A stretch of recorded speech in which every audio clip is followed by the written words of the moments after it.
நம்ம வந்து tiger Cavill இருக்க இன்னொரு அடுத்த ஒரு விஷயத்துக்கு வந்திருக்கிறோம். அடுத்த விஷயத்த நம்ம பார்த்தோன்னா ரொம்ப பிரமிப்பாயிடும். யாருன்னு நீங்களே பாருங்கள். இங்கே ஒருத்தர் இருக்காருன்னா அவருக்கு முன்னாடி யார் இருப்பா? அவருக்கு முன்னாடி யார் இருப்பா? அவருக்கு முன்னாடி நம்மளுடைய சிவன் அவர்கள் இருக்கிறாரு. சிவனோட சாம்பிள் லிங்கம் மாதிரி வச்சுக்கிறாங்க. அப்படியே உள்ளே போனோம் அப்படின்னா அந்த அஷ்டசோட லிங்கம் அப்படின்ற மாதிரி காஞ்சி கைலாசநாதர் இருக்க கோயிலில் இருக்க மாதிரி ஒரு லிங்கத்தை பட்ட பட்டையா லிங்கம் அடிச்சிருக்கிறாங்க. இது உள்ள வந்தோம் அப்படின்னா சிவன் அவருக்கு பின்னாடி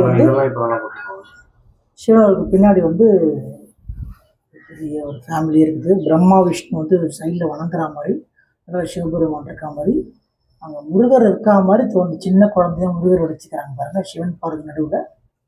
இது நம்மளுடைய புலிக்கேவில் இருக்கிற சிவலிங்கம், சிவனோட கோவில் இது.